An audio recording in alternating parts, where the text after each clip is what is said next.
spicy, savory. I mean, I love anything that's like spicy chicken. So this Korean spread is like right up my alley. This is my version of dak-galbi. The secret to this dish though really is in the sauce that we're gonna make right now. So I start off with some chopped onion, ginger, garlic, and then this guy here is gochugaru. These are Korean red pepper flakes, and you can find these online pretty readily. The great thing about them is that, yeah, they are kind of spicy, but it's the beautiful red color that you get from this, which is really great. So I'm gonna add quite a bit into this sauce. And now for some cooking wine. Just got some Chinese Shaoxing wine here, but Korean rice wine would be really great too. Need some brown sugar here. The idea with this sauce is that it's like spicy, salty, and then just a little bit sweet as well. Now some soy sauce, and then just some curry powder. Now just a generic kind of mild curry powder is fine. If you can get a Korean curry powder, even better. And then this just needs to be blended up.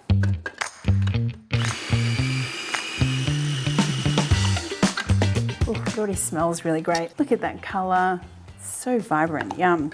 Okay, so let's get on with the rest of our kind of dish here. So we kind of place everything into the serving pot that we're going to take to the table, and then it's gonna steam and cook itself in there. So I want some cabbage, just a few wedges of onion around here as well, and then sweet potato. Interesting, but it really works. And I think it's nice because it adds a little bit of bulk to the dish, but also a little bit of sweetness as well. Now just scatter around that sweet potato. And then the chicken goes on top, just some thinly sliced chicken thigh. And the sauce that we made goes right on top of that chicken. It's kind of cool because as the chicken cooks and steams, that sauce kind of really gets soaked up into that chicken meat. Okay, spread that around. And now just so we've got enough saucy business going on at the end, I'm gonna add some water here. And then lid on.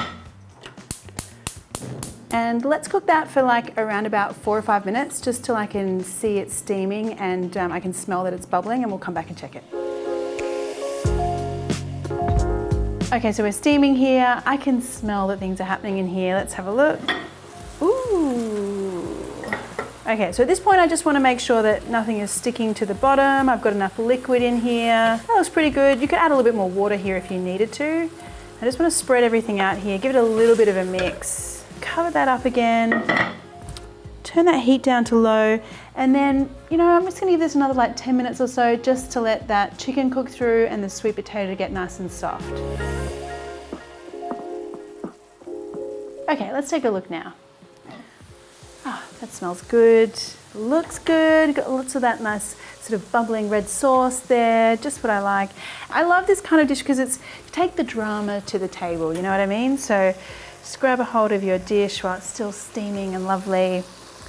Pop it down, and then you've got like your share plates here. You've got a whole spread: rice, lettuce, kimchi, maybe you know, some herbs, or in this case I've got some finely sliced nori seaweed. And yeah, you can just get into it. So what I like, you know, it's kind of like a pick and choose kind of thing. Grab a lettuce leaf and some kimchi, maybe some chicken, a little bit of nori, and then wrap it all up. And then, you know, that's quite a beautiful little bundle there. That's very nice. And then let's see.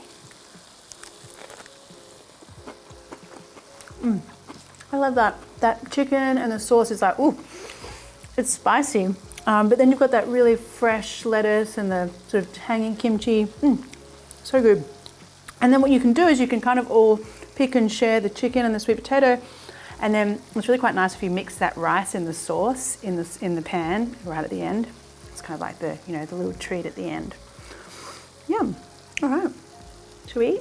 Soju time. Hey, thanks for watching my video. I hope you liked it. I sure do love cooking and creating content for my channel.